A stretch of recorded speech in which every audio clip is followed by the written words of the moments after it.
paz interior. 6:45 el tema de hoy, padre. Hoy quiero hablar de manipulación. A mí me gusta hablar de manipulación cuando, mire, encontramos discursos que nos ponen a escoger entre lo malo y lo peor. Eso es manipulación. Cuando nos recortan situaciones y nos las hacen ver como si fuera el todo, eso es manipulación. Y como usted me va a preguntar, la coyuntura. ¿A quién se refiere? Me estoy refiriendo a la sociedad. Mire, pasa en las redes sociales, pasa en los políticos, pasa en la manera como se trabaja la información. Es decir, es un tema que hay que pararle bolas, porque nos vamos metiendo todo en una bola de nieve y esa vaina va corriendo. Padre, lo que pasa, para ser sincero, es que cuando hablamos de manipulación, sí, señor, de inmediato volteamos a mirar a los políticos. Sí, y no digo de uno u otro. No, los políticos son por todos, naturaleza nacionales e internacionales, manipuladores. Lo que pasa es que se ha ido agravando el tema de la manipulación. Antes había unas personas que llamábamos estadistas, que entendían el país, en las que confiábamos. Ahora los políticos, desafortunadamente, pero nos equivocábamos, ¿no? Ese no es un fenómeno nuevo. Nada de las cosas que ocurren son fenómenos nuevos. Están agravados por el tema del avance de las tecnologías de la comunicación, por las redes sociales, pues multiplican su impacto, pues, pero Héctor, de una manera increíble. ¿Usted cree que siempre ha sido así, Héctor? No, que no hay un ejercicio de verdad, que no hay un ejercicio de responsabilidad. Pero las redes sociales, padre, han exacerbado la facilidad con que se manipula. De eso no tengo ninguna duda. Esa es la verdadera diferencia, claro. Entonces, y además también que las redes sociales le dan, pues, eco a muchas más personas. Muchas más personas tienen la posibilidad de meterse en esas discusiones o de enviar mensajes que tergiversan, pero que algo manosean, como es un poco la definición, ejemplo, de manipulación. Ver, Héctor, algo va de Indalecio Liévano, que era uno de sus prohombres, Alfonso Palacio Rudas, el cofrade. Algo va de unos señores, para no hablarle de expresidentes, de Lleras Camargo, por ejemplo, Alberto Lleras. De eso que teníamos, que eran personas sin odios a la manipulación de hoy, que es basada en resentimientos, en odios. Sí, pero mire usted que son excepciones. Le costó trabajo conseguir los 3 nombres que yo comparto plenamente. Todos son personas, pues, que fueron bastante leales con el debate público, digamos. Pero a mí, por ejemplo, me ha llamado mucho la atención unas investigaciones que ha hecho. Le podría dar otros nombres. Y dígame hoy quién, Héctor, está libre de tirar la Pero le iba a mencionar. Le iba a mencionar, por ejemplo, los discursos de Jorge Eliezer Gaitán, que son tan alabados por nosotros los liberales. Y la verdad, hay unas investigaciones que muestran cómo, pues, están llenos de exageraciones, de mentiras, incluso de racismo. Y bueno, ¿cuántas veces se han alabado los discursos de Jorge Eliezer Gaitán? Mi papá los tenía en su casa y yo trataba de aprendérmelos de memoria. Sí, pero en cualquier caso, padre, usted encuentra ejemplos en el pasado. Sí, claro. Usted no encuentra ejemplos en el presente. ¿Quién de los políticos de hoy no manipula? Y todos, le digo. La mirada fácil es al señor presidente. No, pero no es esa mi intención, es una mirada completa. Todos, Néstor, todos son unos manipuladores y desafortunados. Y utilizan, Néstor, la difusión de mentiras falsas o de información falsa para llegar a un argumento haciendo sentir, digamos, que la gente puede pasar algo malo, puede ocurrir algún desastre si no le creen.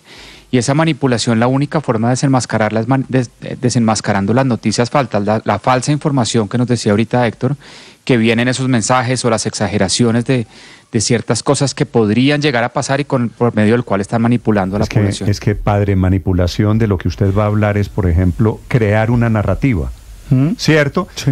Manipulación es decir, hay un helicóptero, y decir, esa es la nueva forma del fascismo en Colombia. Mire, Néstor, manipulación, el libro desafortunadamente vivimos con la manipulación un poquito más cerquita de lo que creemos, ¿verdad? Ya viene el padre Linero, Néstor, hablando de manipulación. Señor Luis Ernesto. El nuevo libro de este historiador famoso Harari se trata justamente de eso, de demostrar que la manipulación es tan vieja como la humanidad misma, que quienes gobiernan las naciones son los que cuentan las historias, los que son capaces de crear grandes relatos que, aunque sean ficticios, que aunque no tengan ningún sustento en la realidad, puedan liderar esos procesos. Entonces, aquí lo único que ha cambiado son las tecnologías de la información, desde las piedras en las cuales grababan los libros de quién pagaba impuestos y de quién tenía tierra, hasta hoy la inteligencia artificial. Así se llama el libro de Harari, efectivamente, es cierto. 6 de la mañana, 50 minutos. Me dice un oyente, padre, sí, aquí hemos tenido grandes oradores y grandes manipuladores. Claro. ¿No es verdad? Claro. Y no doy nombres porque, porque son de todos los lados. Ya, Héctor se atrevió a dar uno que normalmente tenemos en el Curubito. Como mito, sí. Sí, y que yo particularmente también he estado leyendo esas investigaciones. Claro. No, porque es fácil decir Laureano, por ejemplo, que se... ¿Te acuerdas cuando hacía unos discursos que mucha gente decía, no, eso es exagerado, ahí se eso demuestra es mentira? Que es de lado y lado, no solamente de un aspecto político. No. Y los populismos, los populismos están basados en eso. Vienen amarrados a la manipulación. Entre otras, los que han estudiado a fondo a Gaitán dicen que tenía una debilidad, una cercanía política, incluso ideológica, a Mussolini, porque él estudió en Italia, es decir, tenía un germen que estaba vinculado mucho más a lo que hoy se dice que combate. Y alzate a sobre todo en los gestos, ¿no? El lenguaje gestual pues de Gaitán tenía algunas cosas de las de Mussolini, no tanto necesariamente en la ideología, pero el lenguaje gestual sí. Pero Néstor, aquí la pregunta siempre es, ¿y qué pasa con la audiencia? O sea, el receptor del mensaje, porque claro, hay un señor que se para y dice unas exageraciones y unas cosas absurdas y tal, y la pregunta es si quien oye esa información, quien recibe ese mensaje, tiene la capacidad de discernimiento para identificar que evidentemente le están manipulando, Héctor, le están distorsionando la verdad o no. Cada vez menos. Porque mire usted, hay un ejemplo que me parece interesante, Néstor. La respuesta es no, pero todos no, yo sí confío mucho en Héctor, en todos el estos del engaños se nutren es de la ingenuidad, de la ignorancia de quien recibe el mensaje. Pero entonces, yo confío mucho en el que recibe el mensaje. No confíe. Le voy a dar un ejemplo de estos días. Todos han estado, digamos, de acuerdo en que Donald Trump perdió de lejos el debate con Kamala Harris. Sí. ¿Y por qué lo perdió con tan amplio margen? Porque dijo dos mentiras pues que nadie le creyó.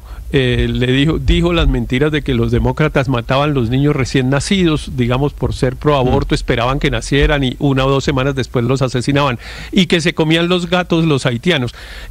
Esas dos mentiras, a mi modo de ver, fueron realmente el gran error de Donald Trump, de creer que la gente que era capaz y que Héctor, podía decir cualquier mentira y que la gente se la creía. No, es que las noticias, las mentiras se las creen. ¿Quién va ganando hoy? ¿Está Juan Camilo en Washington? ¿Quién va ganando hoy las encuestas en Estados Unidos? Donald Trump. Mire las últimas encuestas, 50-46. Las mentiras no cuestan. Los mentirosos se encuentran en las audiencias de hoy público para recibir sus mentiras, desafortunadamente, padre. Así que la manipulación es terreno fértil. Claro. Como dice un amigo mío, el costo es la verdad. Claro, Néstor, pero es que hemos creído siempre que entre más información haya, pues más probable es que la verdad surja en medio de tanta información y del acceso que tenemos todos a la información en un teléfono celular que puede tener la información de todas las bibliotecas del mundo, pero la verdad y la realidad es otra, y es que como la verdad es tan costosa de producir, de encontrar, porque hay que investigar, porque además es compleja, la realidad no es tan sencilla como quisiéramos y a veces dolorosa, pues siempre termina ganando la ficción, porque la ficción es barata de producir, no me toca investigar nada. Evito el dolor, digamos, puedo contar cualquier ficción con los matices y con el fin feliz que quiera o los personajes que yo quiera construir. Y adicionalmente, pues no es dolorosa. Entonces, la probabilidad que tengamos en medio de este exceso de información de encontrar la verdad es cada vez más difícil. Sí, lo que pasa, padre, es que cuando usted habla de manipuladores, de inmediato tiene que pensar quiénes son los manipulados, sí, claro, y por qué se dejan manipular, o por qué nos dejamos manipular, o por qué intentan manipularnos, o por qué triunfa la manipulación. ¿No es Néstor, Donald Trump habló de los haitianos que se comían las mascotas porque sabe que un discurso similar, el de que los mexicanos llegaban a violar mujeres, fue lo que disparó su campaña en el 2016. La gran diferencia ahora es el algoritmo. El algoritmo es el populismo, es la manipulación como negocio que llega a toda hora, porque los algoritmos en las redes sociales impulsan lo más pasional y las medias verdades, porque las medias verdades están atadas a posiciones que le gustan más a unos y a otros. Y lo otro que favorece son los momentos históricos. Este es un momento histórico de enorme incertidumbre. Las viejas instituciones del siglo XX se están viniendo abajo. Hay un cambio latente que va a ser enorme, pero no sabemos mucho hacia dónde vamos. Y en esos vacíos es que prosperan los charlatanes y los argumentos más manipuladores, como los de Trump. Le agrego, Álvaro, sus seguidores. Que cuando los charlatanes encuentran unas personas que en teoría no son charlatanes que los defiendan, la charlatanería se vuelve aún más peligrosa. 6:56 a.m, hablando de Trump, que los oigo mucho mencionar el ejemplo de Trump. Miren más cerquita, no necesitan mirar a Estados Unidos cuando hablan de charlatanes y de manipuladores. En Washington, Juan Camilo, ¿cómo están las encuestas hoy? Estamos a un mes largo de las elecciones presidenciales. Néstor, Héctor mencionaba dos mentiras, yo le añadiría otra mentira. Él decía la de los demócratas que asesinaban bebés, la de los haitianos que se comían a las mascotas, y la otra gran mentira que ha venido sosteniendo desde las elecciones del 2020 es que no perdió, que ganó la elección. Y sí se las creen esas mentiras, y sí se ve reflejado en las encuestas. La más reciente, de hecho, es una encuesta del New York Times que está discriminada en 3 de los 6 estados que son fundamentales para ganar la elección, porque recordemos que aquí en Estados Unidos no se gana la elección el candidato que necesariamente tenga la mayor cantidad de votos, sino el que gane en unos estados clave. Arizona, Trump le lleva 5% de ventaja a Kamala Harris, una intención de voto del 50% frente a la de Harris, que es del 45%. Carolina del Norte, Trump tiene una intención de voto del 49%, Harris del 47%. Georgia, otro estado fundamental, donde de hecho Biden ganó hace 4 años, en Arizona también había ganado Biden hace 4 años. Trump tiene intención de voto del 49% y Harris del 45%. Ya en voto nacional la elección es más apretada, pero sí es cierto que en esos estados fundamentales Trump está sacando una ventaja importante, Néstor. El padre Alberto Linero